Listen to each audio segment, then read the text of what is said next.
Hey everybody, welcome to this episode of the show. Now, before we get going, as ever, I would very much like to appeal to all of you. If you're enjoying and finding interesting the content that we're putting out on this program, please do take the time to subscribe to the show wherever it is you download your podcast from, and also to leave a rating and review at the same place, because I can assure you it really does help us to reach an ever wider audience.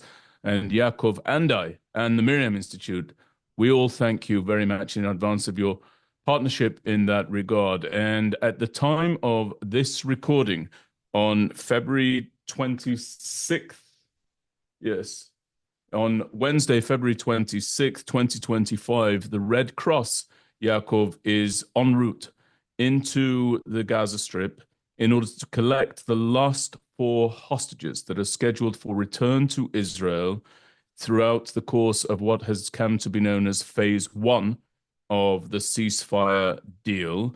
Those four hostages are believed to be Ohad Yahalomi, who was injured in a gun battle with terrorists on October the 7th, Tzachi Dan, who tragically saw his daughter die in his arms on October the 7th, Itzik Elgarat, and a fourth individual is also expected to be released and returned to Israel. All four of them, tragically, are expected to return to Israel in coffins.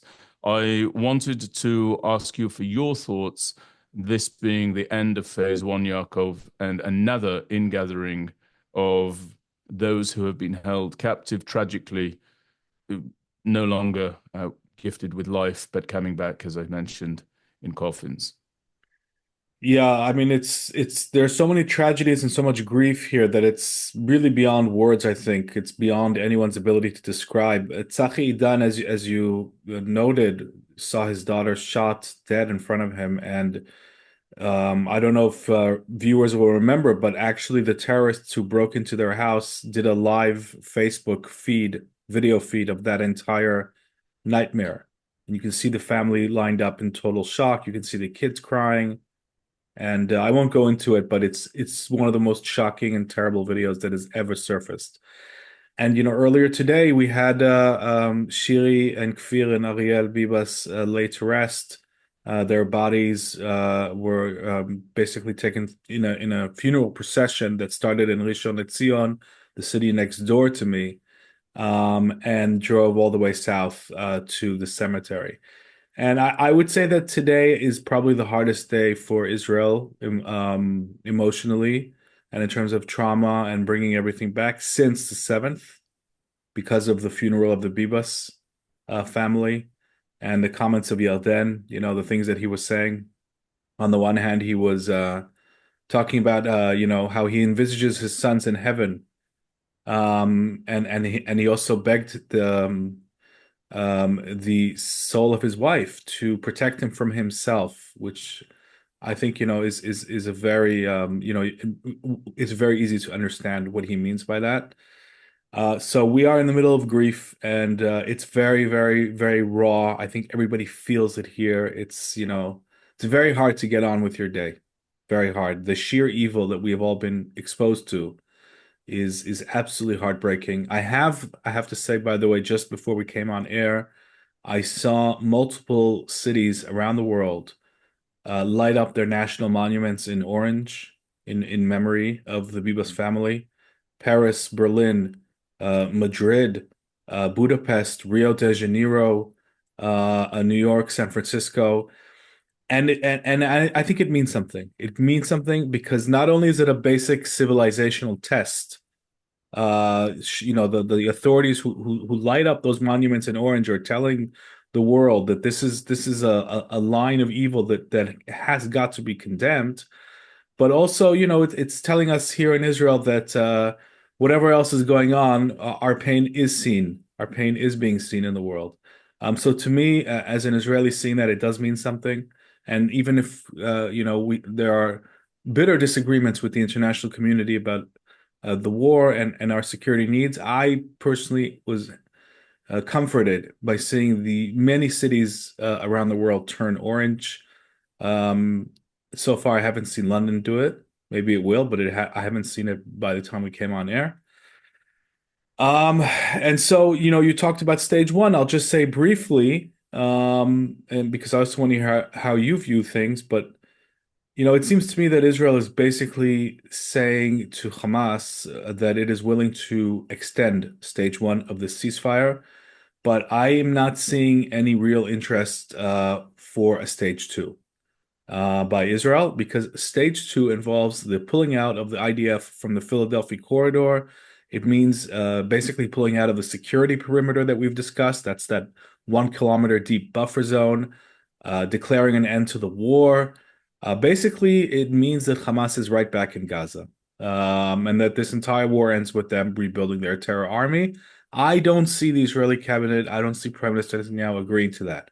I do see them offering Hamas an extension of phase one to try and get the remaining hostages, of which there are either 21 or 22 living hostages, depending on which count you go by, trying to get them out. So I think that's where things stand. In the meantime, there's a heavy military buildup around the Gaza Strip, and the IDF is ready to go right back in at a moment's notice. We also had some airstrikes today for the first time in weeks in Gaza in response to a failed rocket launch. So this can go any way. And I'd love to hear your thoughts as well. Yeah, so Fuzzy, I think there's some beeping coming from your side of this recording. If there is, if you can Mhm. switch it off, if there's not, forgive me for asking you. So, look, with regard to Hamas releasing dead bodies, one of the things that I try and impress upon audiences and people with whom I speak is that this is all happening, Yaakov, in the context of a ceasefire. And when we think about what it is that Hamas launches against Israel ultimately, and what it was described as being an army in the business of, it is terror. It is a terror army. It was a terror army. Its business, its stock in trade is terrorizing the civilian population of the state of Israel. And so I want people to recognize the fact that each and every time, sometimes twice a week, sometimes once a week, sometimes with living hostages, and sometimes tragically with hostages who are no longer alive, as is the case today. Hamas, despite the terms of the ceasefire, continues to terrorize, and that's what you're describing, Yaakov. It continues to terrorize the population of the state of Israel in its entirety. We don't know whether or not the hostages will be released on time. We don't know whether or not the hostages will be alive. We saw the sickening outcome of the initial return of Shiri Bibas of blessed memory, wherein strewn into a coffin was the body of a woman who was neither Shiri Bibas and nor was it the body of any of the other hostages. So people should recognize that in the midst of this ceasefire, Hamas is still plying its trade, that of terrorizing Israelis, merely by other more macabre, more sickening, more perverted means, in my opinion. And I don't think that that's fully understood. I don't think that people realize just how the tightening of the guts of everybody who lives in Israel, who served in Israel, who has a love for the states of Israel, that tightening continues and intensifies as we await confirmation from our authorities, the Israeli authorities, that those who are scheduled to come home are indeed first transferred, then received, then positively identified, and then buried and eulogized.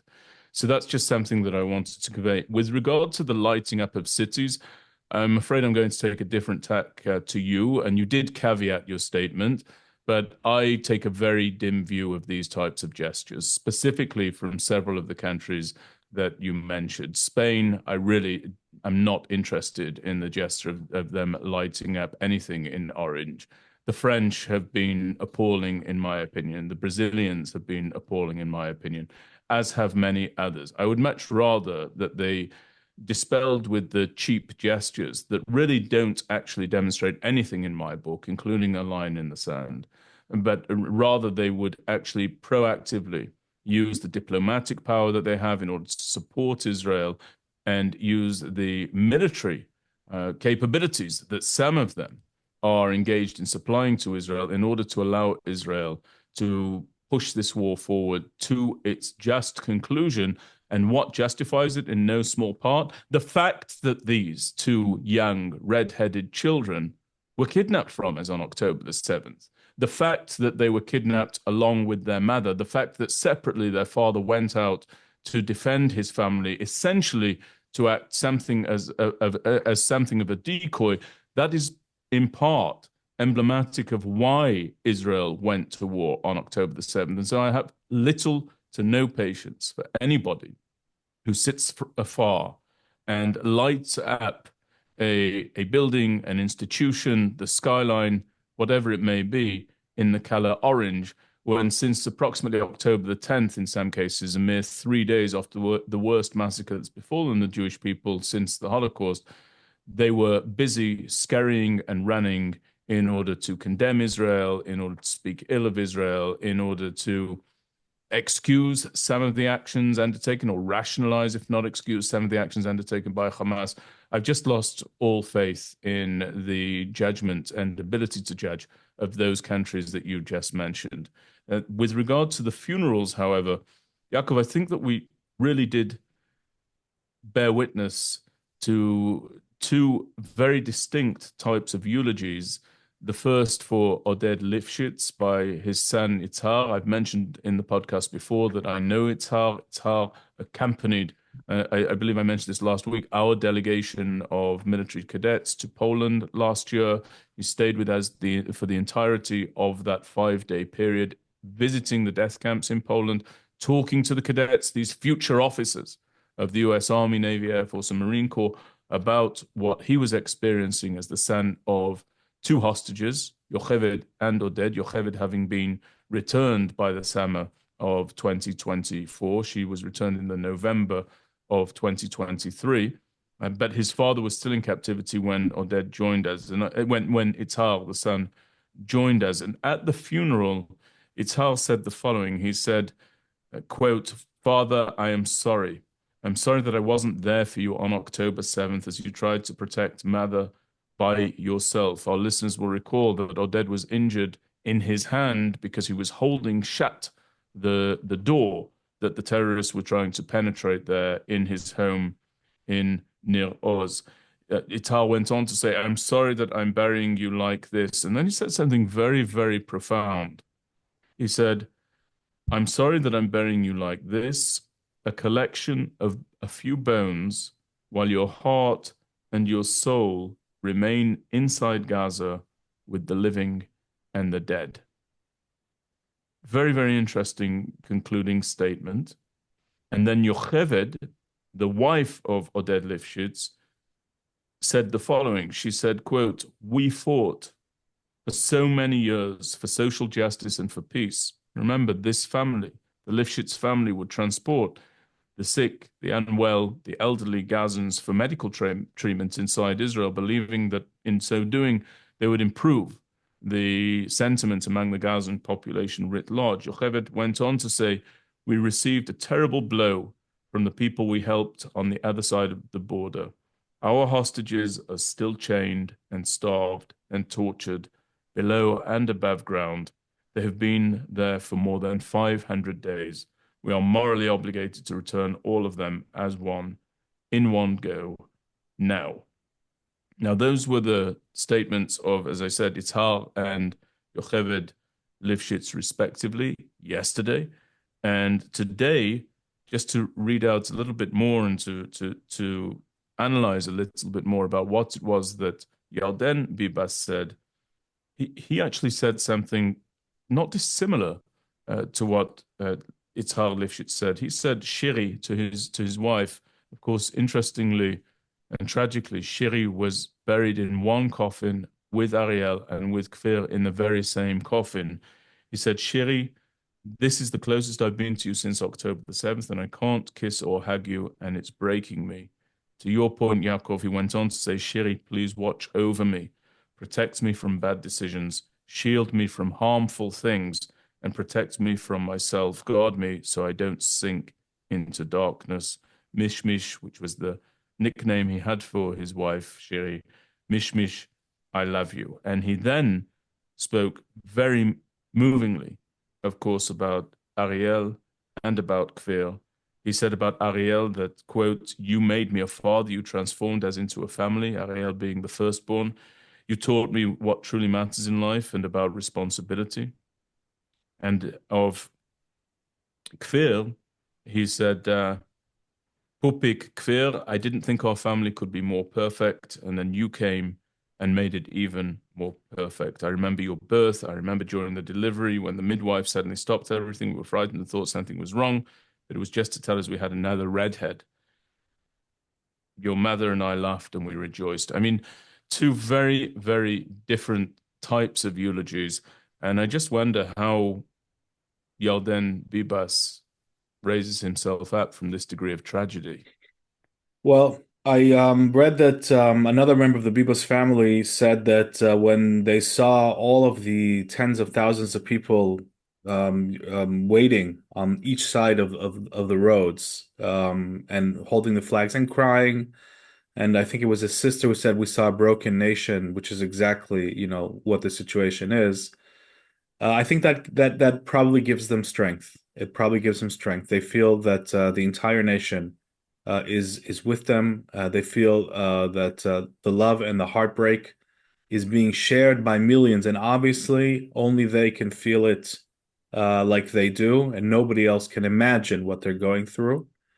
But still, I think that they are somewhat comforted by the fact that the entire nation is grieving with them.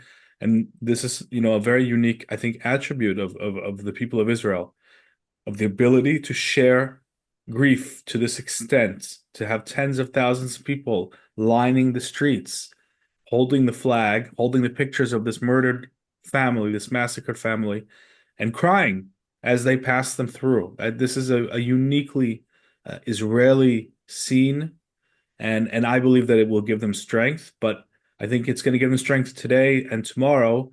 In the long term, it's going to take a lot of work, I think, for to there has to be a whole supporting envelope for a man like Yarden Bibas, and it's going to have to accompany him, I think, every step of the way, because what he went through is hell on earth in every way.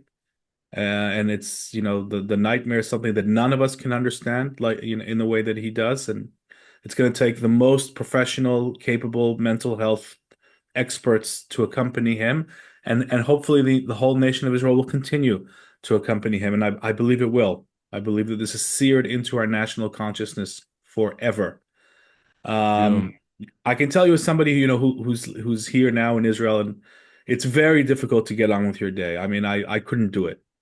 Yeah, I'm totally honest with you. I just couldn't do it. I really just, couldn't really just get, I could barely get out of bed. It's the grief is so intense. It's just so intense. It's pervasive. But to give you a broader view, when I did manage to finally get out of the house this evening, and I went down to my local neighborhood center, one of the things that I saw was a bunch of 16-year-olds jogging with backpacks, and they were getting ready for trying to their tryouts for a unit. They wanted to get into a unit, and they started their early training for this. And you could see the zeal, you could see the enthusiasm. One of them came into the restaurant and asked to wash his hands, and they asked him, "Are you training?" He's like, "Yeah, we're all really wanting to get into this unit." And I think that the youth of Israel have a new motivation to serve. Maybe this also happened during the days of the Second Intifada and previous conflicts, but there is a real motivation to serve among the young people of this country. And you could see the next generation stepping up. I saw that sort of in the images of these all around the street. I saw young people running with backpacks, and they were completely dedicated to this early training program. Yeah. And that gave me comfort as well. It gave me comfort as Yeah. well. So Yeah. And on a tangent, Yakov, there's actually a TV show that people can watch if they want. So I'm going to put the link in the show notes that I filmed that really demonstrates what you were speaking about. So prior to October the 7th, I created a show called Israel Outside In, and it shows various aspects of the state of Israel. And there's one of those programs where I actually participate, get put through my paces during an early morning beach workout by an organization and its leader. The organization was called Ha Maslul, And that organization, which means the pathway, and that organization actually trains Israeli youth to ready themselves for the battery of tests that they have to negotiate in order to become members of elite units in the IDF. And that particular work, again, I'll put a link to it in the show notes. People can go and watch it if they wish. But that particular workout was filmed on the beach of Rishon LeZion. And when I ran along the beach in Rishon LeZion and have done so many, many times after October the 7th, I see that the size of those groups has only grown. The size of and the numbers of youth who are training now with an added zeal and an added level of dedication and with a very clear understanding that their turn may well come and that their moment may well be upon them. The fact that is an ever expanding number is really remarkable. And I think that you're right. And I think we've probably seen a similar level of dedication in times, for example, I don't know that we did see it actually after the Second Intifada or during the Second Intifada, but I certainly think that we saw a heightened motivation for Israelis as we read about it throughout the history after major wars, such as the Six-Day War and the Yom Kippur War. And there is just this desire to be part of this heroic legacy of defenders within Israel. Yeah. Just one thing about the Second Intifada is I'm pretty sure that I recall I saw stats that were shown to us by the IDF Directorate, Personnel Directorate, and they were showing us how after every crisis and conflict there was a spike in this motivation. Right. And I'm almost sure that Second Intifada was one of those spikes because these kids at that time saw buses blow up with their friends in those buses and cafes.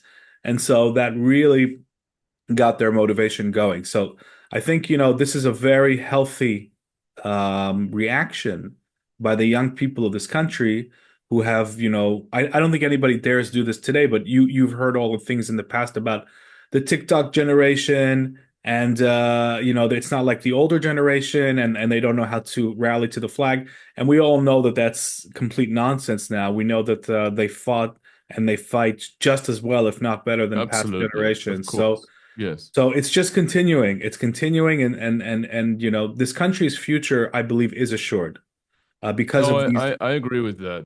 I think that the future in Israel is bright, but we are in a dark moment, unfortunately, foisted upon us by these terrorists. And one of the things that's also come out this week, Yaakov, and it really does play into the tragic scenes of these funerals that we've witnessed, are the findings of what took place in Kibbutz Nahal Oz, or in the military stronghold around Kibbutz Nahal Oz. And I want to read this out for people so that they recognize what took place that day. So the first wave of attack on Kibbutz Nahal Oz took place at 6:30 in the morning with 64 terrorists who raided the area. The second wave took place half an hour thereafter with 50 terrorists, and the third wave took place 3 hours later at 10 o'clock in the morning with 100 terrorists raiding the IDF stronghold that was adjacent to the kibbutz there. Now, there was a finding that there was only one guard present on the Shin Gimel, on the entrance gate for the entire facility. And it was also found that Operation Walls of Jericho, this operation that Hamas was planning, and there was intelligence that Hamas was planning, but it was largely ignored.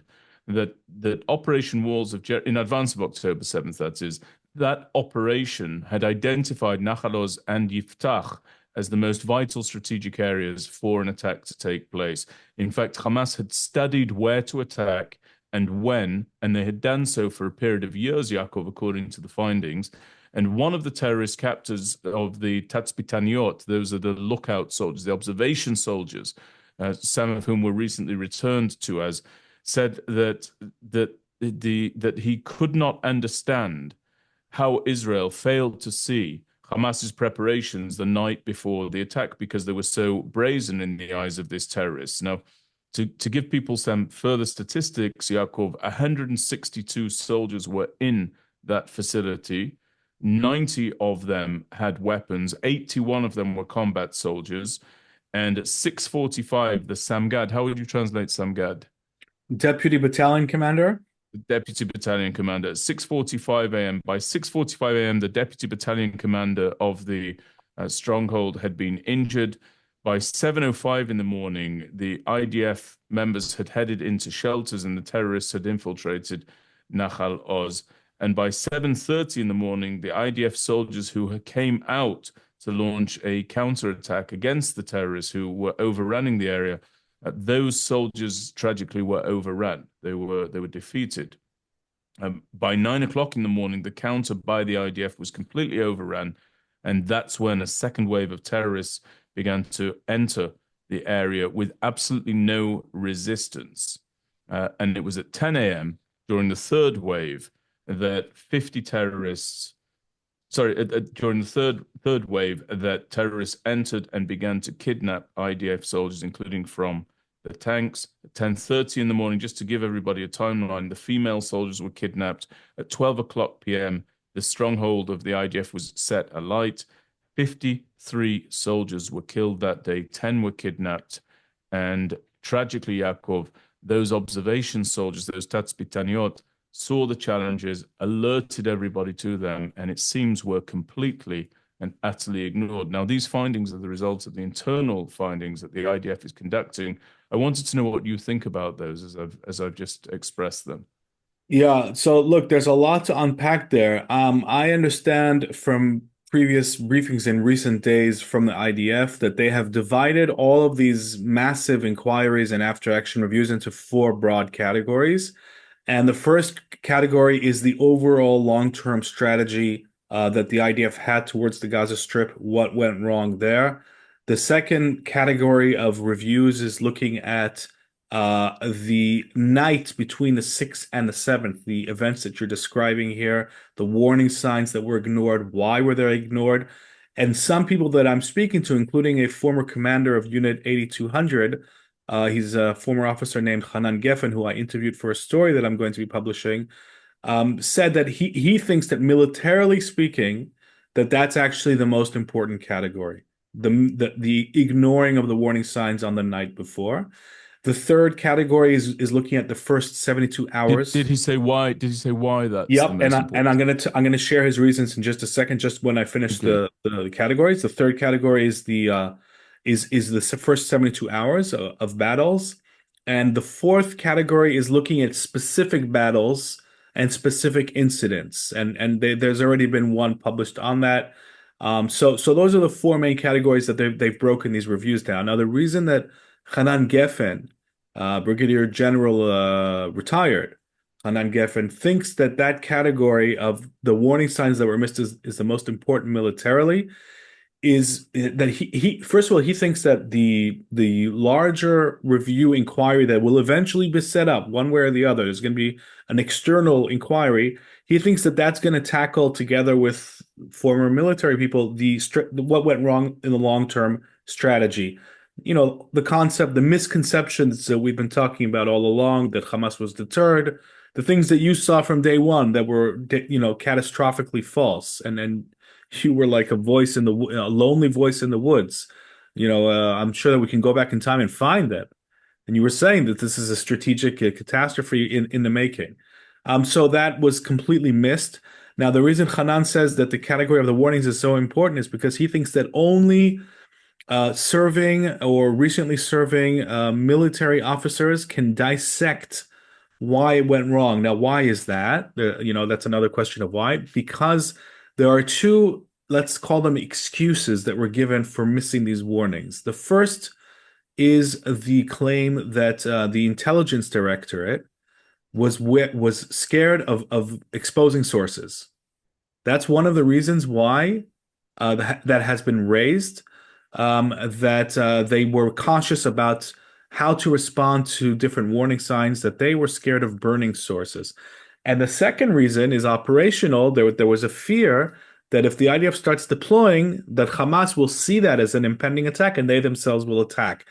And what Hanan is saying is that these misconceptions were so dangerously wrong that there has got to be an internal military inquiry into why they were allowed to take such a hold as they did, and to make sure that mistake doesn't repeat itself. And he's linking that to the larger misconceptions. If you think that Hamas is deterred, then you're going to be worried about sending it the wrong signal. So it's all linked. All of these misconceptions are linked in one way or the other.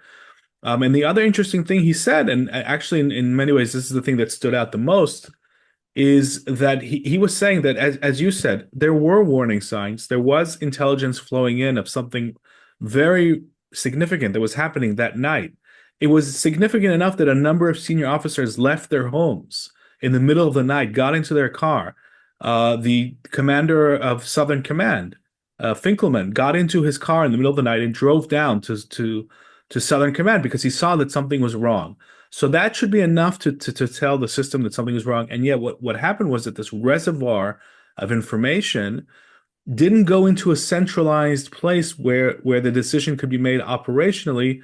Let's mobilize the army. There's an emergency coming. So the intelligence, even on the night itself, was coming in, and there wasn't a single place that was designated as linking the intelligence to operations. And that linkage, that broken bridge, was one of the reasons why the system failed catastrophically that night. And they're going to have to fix that. By the way, the most frustrating thing here is that these very similar mistakes were made in the lead up to the Yom Kippur War. Plenty of intelligence coming in. It didn't go into a single place. Obviously, there was a wider misconception, the conceptia. It's incredible how similar the failures are at the system level. From October 1973 to October 2023, nearly exactly 50 years, and the same mistakes were made. Even more egregiously, Yaakov, another similarity between, of course, the Yom Kippur War and the October 7th War, if I can put it like that, or Operation Swords of Iron, was this ridiculous degree of faith that people had in static defense. We saw during the Yom Kippur War with the Bar-Lev line, this idea that there was going to be a line that would ignite and that would repel all threats and nobody could cross and it was impenetrable. And then we saw exactly the same stupidity. There's no other word for it. The completely baseless faith that was put into basically two concepts. One was a mindset, the idea that Hamas has been deterred, and the other was completely absurd faith in the idea that a static line of resistance, in this case a border fence, would somehow keep away an enemy that is anything but static, that is always on the move, that is always adapting, that is always changing. I struggle to believe that we allowed ourselves to come to that stage. And I do want to go back to something that you said earlier, which is, yes, I was for a very long time, not a long time, years before October the 7th, expressing to people that the assessment that Gaza does not constitute a strategic threat is nonsense. The idea that Gaza, Lebanon should be subjugated in the priority list to a more distant threat, namely Iran, was completely upside down thinking, completely and utterly inverted thinking, nonsensical. And for the simple reason that you must not ever allow to occur again a situation where the defense establishments and Israel's policymakers are looking at either a distant threat, namely the Iran nuclear weapons program, or a distant possibility, a distant prospect, namely the normalization of relations between Israel and moderate Sunni states. You must not let those turn your attention away from the immediate, proximate threats that come by way of jihadist fanaticism right on the borders of Israel, both in the Gaza Strip and incidentally inside southern Lebanon. And you use this phrase, talk about a strategic disaster brewing. That actually leads me on to an individual who I actually think I think it's fair. Look, I'm only saying this in my name. Okay, you don't have to agree with me, but I really do think that Yair Lapid is galactically stupid. I think this man has absolutely no intellectual girth or heft whatsoever. This man should not be in the business of proposing policy outcomes. He's been here in Washington D.C. and just at a time where there is actually talk of the Gazans leaving the Gaza Strip, just at a time where there's actually talk about not establishing a state for the Palestinian Arabs. And I'm completely supportive of anyone who opposes the establishment of a state for the Palestinian Arabs. Now, I think that they have shown themselves utterly unqualified, disqualified for that prospect. It should not be talked about as a reasonable outcome, in my opinion, in polite society, that the Palestinians will somehow have independence anywhere proximate to the borders of the state of Israel, not in the southwest and not to the east of Israel. But along comes your man, Yair Lapid, and Yair Lapid has suggested... This is slander, man. This is on video. Yair Lapid, in his infinite wisdom, has suggested that what actually ought to happen is that the Egyptians, they should take charge of the Gaza Strip. They should do so as guardians of the Gaza Strip. Guardians for who, you might ask, Yaakov? I know you're itching to ask that question. Guardians for the Palestinian Arabs themselves. Mm-hmm. They should take hold of that territory. They should be in charge of security arrangements within that territory. And the are you scoffing, Yaakov? No, that was a real cough. I'll scoff later when it's my turn. Yeah. And the Palestinian Arabs will gain control of the Gaza Strip once they have been de-radicalized, which Yair Lapid, again, continuing his infinitely wise prognosis for the area, Yair Lapid believes that the de-radicalization of the Gazan population is all going to be achieved within 8 to 15 years. This man is imbecilically stupid. I'm sorry, this is completely preposterous. So he basically wants to put, not basically, he essentially wants to take the Egyptians, who prove themselves completely inept in the best case, complicit in the worst case, when it came to stopping the Gazans bringing contraband, terror training, forces, weapons, you name it, from the Sinai Peninsula into the Gaza Strip, completely inept when it came to blocking the journey of Gazans from the Gaza into Sinai, up to Lebanon, into Syria, over to Iraq, into Iran, and back again. He now wants to take the responsibility for ensuring that an October 7th will never happen again and place that responsibility in the hands of the fighting force or non-fighting force, namely the Egyptians, in the hands of the military that is in no small part responsible for what actually happened on October the 7th. Now, you probably agree with him, but I just want to get it on the record that I don't.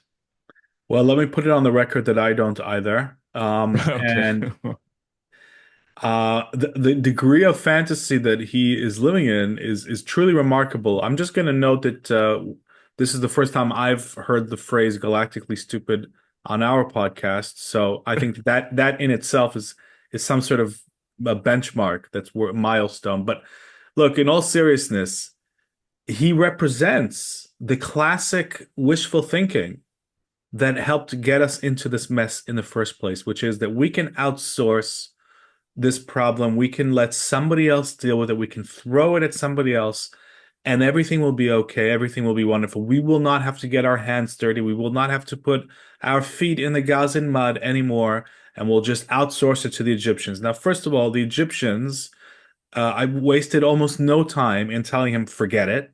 We have no interest that's right. in ruling the Gaza Strip, and that was obvious that they would say that. And they mean it.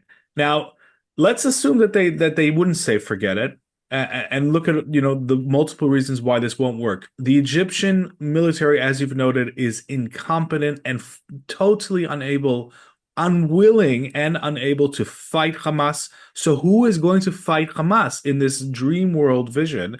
Nobody. Now, just before you go through this, and I know that we'll probably have a back and forth about it. Let me just ask you a basic question. Do you think he believes this? Do you think that he actually believes in the plan that he's got the audacity to promote in Washington D.C.? You do. You think? Yeah, I don't think he would. I don't think he would promote it otherwise. I think he is a symptom of really sort of an outdated worldview that has been so badly disproven by reality. The quality assessment of this worldview has come back, and it's proven to be such a catastrophic failure that I'm as shocked as you that there are still people going around promoting this. But here we are. And it's important to note, by the way, that Egypt is a place that is deeply, deeply filled with incitement against the state of Israel. The Yeah. state, the state affiliated media, when Yehya Sinwar was killed in Rafah, the state affiliated Egyptian media said that there's another million Sinwars coming, and they're going to liberate the Palestinian homeland.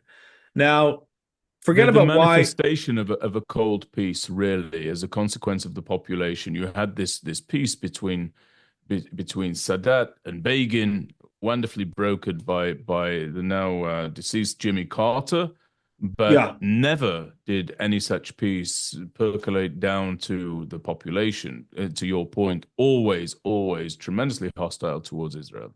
tremendously. And that's what sets Egypt so apart from, a country like the UAE and Saudi Arabia. Right, These are countries that right. have totally changed, never mind that they've never been at war with us, but they've also changed their educational system. And Saudi Arabia does have a bad past, and it has made a genuine shift, an ideological shift towards moderation and towards eliminating jihadist, anti-Semitic rhetoric from their school, from their media. These are countries that are seriously interested in peace with us. Egypt, as you say, has always been a cold, interest-based, transactional peace at best. And by the way, we heard the chief of staff, Halevi, today in leaked video that got to the media and with censor's approval, saying that he's extremely concerned about the size of the Egyptian army and that he doesn't think that the current leadership is a threat, but he says this can turn on us on a dime. And he, referred to when Morsi rose to power. So, the idea of allowing an unstable country filled with millions of people who despise us and identify with the worst of our enemies, the idea that we're going to outsource our southern Gazan, security needs to them is pure madness, totally disconnected from reality. And I really hope that he is punished for putting forward these ideas at the ballot box. That's where it counts. That's where it's going to hurt. And I hope that these ideas are so thoroughly discredited that this will be reflected in the number of votes that he gets, because he deserves to really just be a minor opposition figure at best for putting At forward best, such. I think his ideas should be shipped to Mars. I mean, Yeah, I don't know that he should be, but his ideas definitely. I'd rather that Yair Lapid focused his limited talents on how we ought to colonize Mars. To be perfectly honest, I'm more interested in his views there than I am on anything to do with statecraft or the security of the state of Israel. This man is not qualified, in yeah. my opinion, to occupy a seat in our halls of legislation. Really, he's not. And I'm amazed that you have a leading political figure. First of all, I'm amazed that this man is a prominent political figure. His destiny ought to be what you've just described. It ought to be that he is marginal at best. I personally think that he should be stripped of all traction by the voters and sent out into the political wilderness and really to a life of political obsolescence. But nonetheless, he did speak here in Washington, D.C. He spoke to an audience about the idea, and I'm amazed that people will give their time to listening to somebody like that. What do you say about that? What do you say about the curiosity that's attached to such a proposal? Look, I think that it's a sign of desperation, and people are clutching at straws, and they don't want to deal with harsh realities. And the harsh reality is that we cannot outsource this problem to anybody. It is completely fanciful to believe that somebody is going to fight Hamas for us. And by the way, we don't have to talk about Lapid. The former defense minister Yoav Gallant was putting ideas that were not so dissimilar to this on the table while he was defense minister. International peacekeeping force made up of the UAE and the Egyptians and others. This Arab coalition would send in an armed force. That's just as crazy. The idea that they're going to fight Hamas. They'll just be used as human shields, like UNIFIL has been, and the Lebanese army have been by Hezbollah in Lebanon. It's obvious that that's where it would have gone, that this would never have worked. If you're putting forward an idea to deal with Hamas and you're volunteering armies and countries that have no interest in being volunteered for the task, right? And B, military forces that have no capability or motivation to fight this war. It's not their war. They don't want to fight it. And in Egypt's case, most of these recruits despise Israel.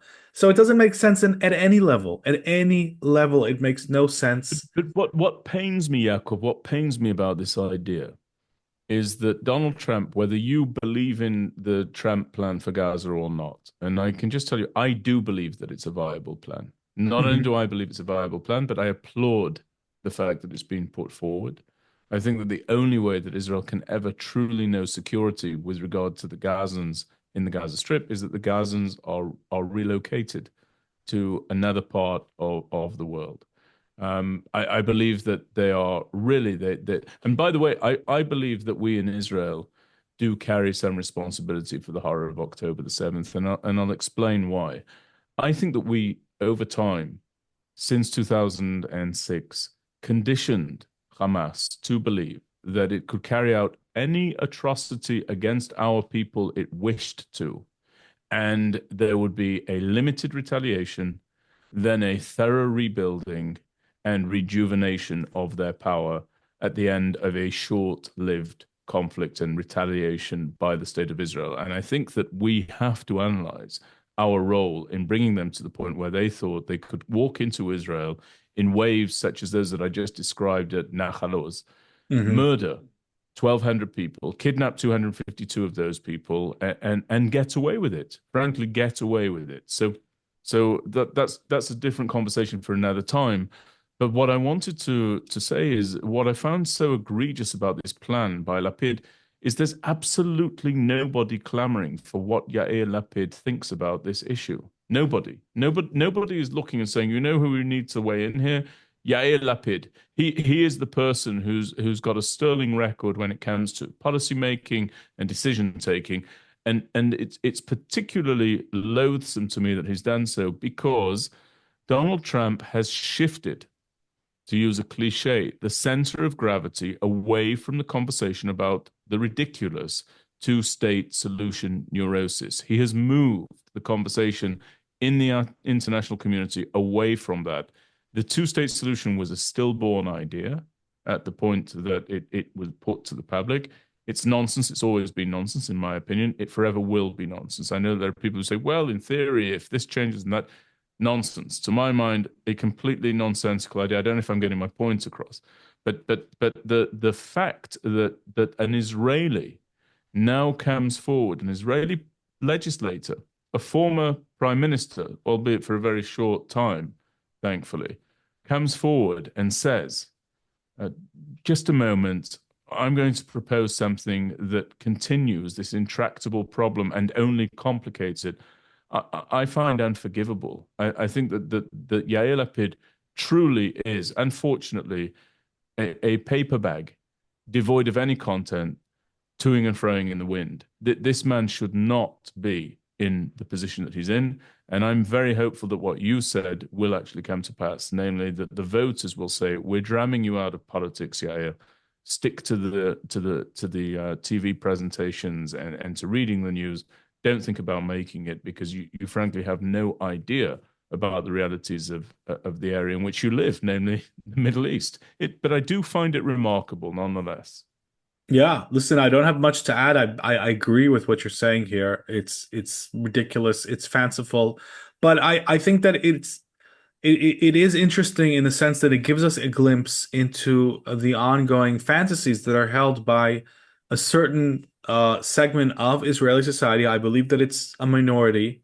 I don't think that this is going to be any kind of electoral majority, and we'll find out at the next elections whenever they happen. But I think that it represents some sort of desperate hope to go back in time and to salvage this Western fantasy that this country has cultivated and is now, a good chunk of it is now letting go of, that we can coexist next to Gazans, go back to how things were, and find some magical solutions. And somebody's going to come in, like a fairy, and just wave their wand, the Egyptians or somebody else, and everything is going to Right. be okay. So it represents that kind of shallow, sort of, instant coffee, desperate thinking. And it's very dangerous. It is dangerous to our security.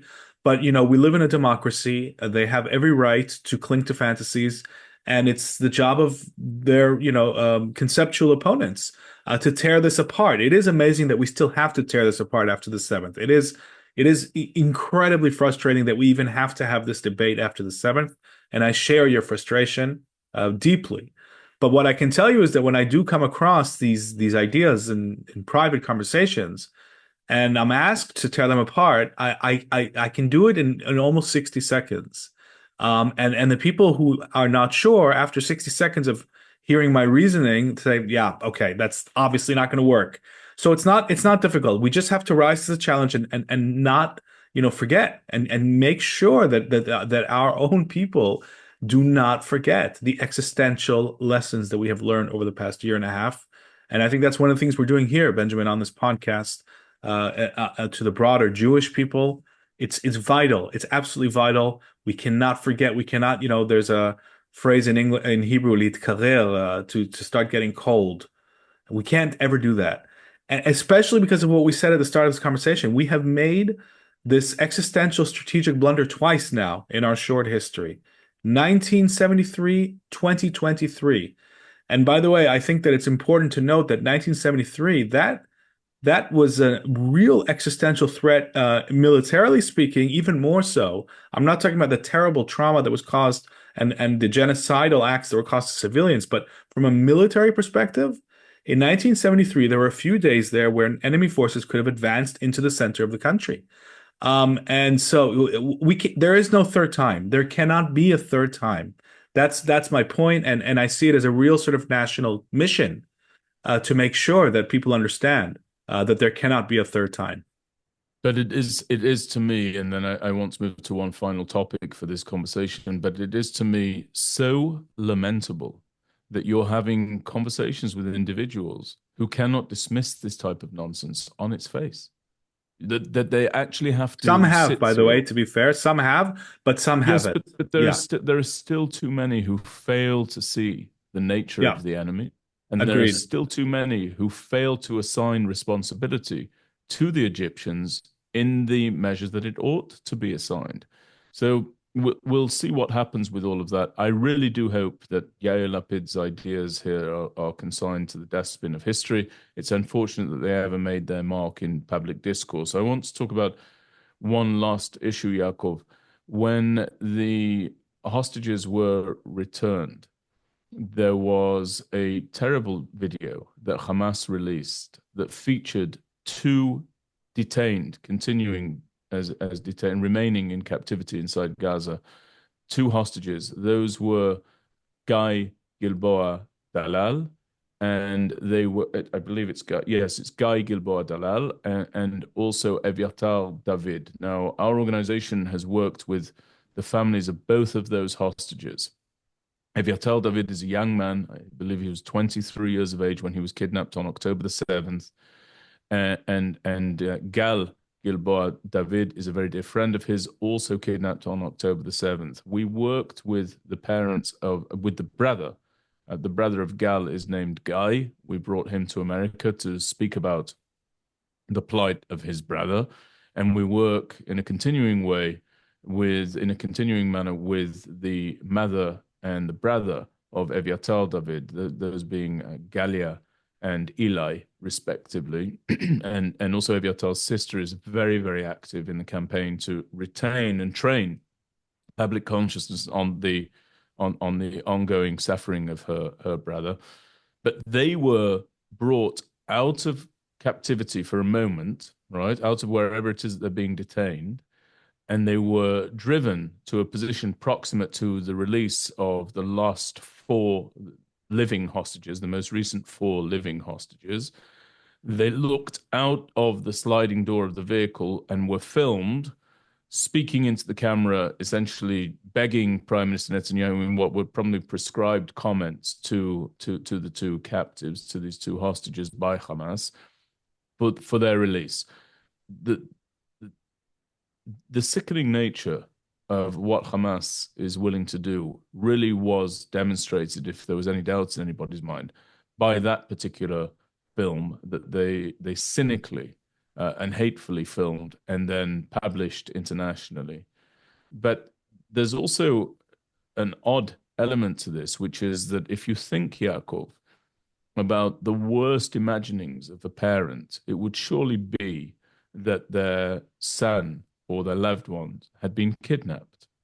And yet we're in such an awful situation with so many of our hostages dead or presumed dead, with such uncertainty as to whether or not they will be returned, that actually the sight of Eviatar and Gal serves as a glimmer of hope in the mindsets Right. of their loved ones, because it serves as proof of life. And I can tell you that on October the 7th, there was a video made of Gal, of Eviatar, and also, incidentally, of Almog Meirjan, another hostage whose family we worked with very closely. He was rescued during Operation Al Non, which also brought back Noah Al Gamani, for example. Um, and the family saw those families, along with the families of the other hostages. There were about 6 or 7 of them caught in that video. They saw that their loved ones had been kidnapped, but they derived hope by the fact that they had seen that they were alive. Ultimately, they were alive. Then they have not seen a direct proof of life, although there have been ongoing updates by way of intelligence coming from detainees taken off the battlefield. And then they saw that Eviatar and Gal were indeed still alive. And remarkably, rather than descending into despair and despondency, because the situation is so tragic and unknown, those videos serve as a proof of life and a reason to remain hopeful. I wanted you to comment on that, if you would. Well, I think that that makes a lot of sense because, when you're desperate and you're in the dark and there's nothing, to suddenly see something, and what they're seeing is their children alive and speaking in front of a camera. Never mind that they're obviously reading some twisted Hamas script that was written for them is certainly going to be a boost because they know that their sons are alive. That means everything to them, and that it makes perfect sense to me that they would cling to that, and I can completely understand that. And now at the same time, they are going to be extremely nervous about what comes next. And this Right. is, what we've been talking about. This is what you described as well. And we are really in a sort of crunch time now because by Saturday, that is when stage two is supposed to start. And if it doesn't, then we have to ask what will. And I think this is all of this is now being discussed by the cabinet, by Prime Minister Netanyahu, by the military chiefs, by the intelligence chiefs.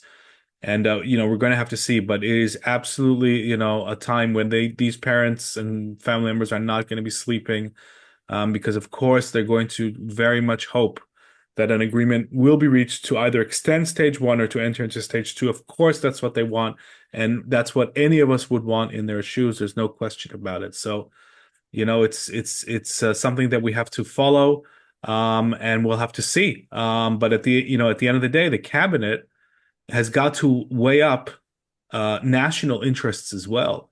Now, this comes down to the bitter, bitter dispute that has been raging in Israeli society. What do you do when there is a clash between the obvious life and death interest of getting these people out and national considerations? And what one camp is saying here is that there is no clash, that if we don't do everything necessary and go into stage two and do everything that Hamas wants, then the fabric of Israeli society will be torn irreparably. That's what they're saying. So they say that there is no clash. And the other side is saying there is a clash, and we know that there's a clash. And Sinwar was released because of the Shalit deal, because of these exact claims, even though it was a much smaller situation, but it led directly to the seventh. And so the idea of just doing these chain reactions and encouraging the enemy to keep kidnapping while giving it breathing space to rebuild is a clash with our national security. And these are terrible, terrible dilemmas, but we have to face up to them. As I've said before, I respect every viewpoint on the table as long as the viewpoint is honest. And what I mean by honest is those who say we should do everything. It's a legitimate perspective, but they have to acknowledge the price. They have got to acknowledge that this is going to carry a serious price, and it already has cost us. We're about to release 600 terrorists, many of them with blood on their hands, to enable the last stage of this, the last phase of stage one, the four bodies that are coming out tonight, apparently. And we're going to release hundreds of terrorists. And they're going to go straight back to planning attacks. This is going to probably cost lives. And people have got to acknowledge that. Now, if they acknowledge that and they say that they're willing to pay the price, honestly, I respect that. I may disagree. I may not. I have to, look at the argument, but I do respect it. What I cannot tolerate is the mantra and the attempt to hide the complexity of this issue and the terrible dilemma that's at stake, and to pretend that there's no dilemma. That, I believe, is dangerous thinking. It's designed to shut down debate. It's designed to repress and silence opposing viewpoints, and there's nothing democratic or pluralistic about that. And it's unfortunately being wielded all too often by certain figures here. It is being wielded, and it's a conversation for another time that we should probably have about how such ridiculously shallow viewpoints and intellectually dishonest viewpoints are being propagated throughout not only the Israeli political discourse, but also throughout Israeli media. Time and time again, I see commentators, talking heads, so-called experts expressing ideas that simply do not meet with reality, simply do not meld with reality, and do not have any coherence whatsoever with the facts on the ground and the recent lessons that ought to have been learned. So we will have that conversation. But for now, Yaakov, as ever, as we come to the end of phase one of this hostage release deal, this ceasefire deal, I think that I'm going to reiterate my real sincere prayer for the return of all of our hostages, those who are alive and those who are no longer alive, for the protection and safety of our soldiers who are on high alert, and waiting to know whether or not they will be mobilized. And that decision will be made once the outcome of the conclusion of phase one is known and the viability of phase two becomes clear. I pray for the safety of those soldiers, and of course I pray for the wisdom of our leaders, that they may make decisions born of conviction, good sense, and sincerity at all stages. And perhaps at the meeting point of those three, we might rise from the sense of tragedy that has really cloaked Israel and the Jewish people in their entirety since October the 7th, and really becomes ever more heavy upon us when we see the funerals of people like Shiri Bibas, Ariel Bibas, Kfir Bibas, Oded Lifshitz, and as we await the return of these four hostages who are said to be coming back home in coffins. So with that, Yaakov, I wish I'll you... just add one small thing that for Yes. those people who are listening to us and viewing us who are believers, I would ask of them to send up a prayer as well for the souls of the Bibas children, of Shiri Bibas, and of the remaining deceased hostages. Pray for their souls as well, because who knows? Who knows what that can do? I very much agree with you, Yaakov, and thank you very much for adding that. And we'll see you again very, very soon.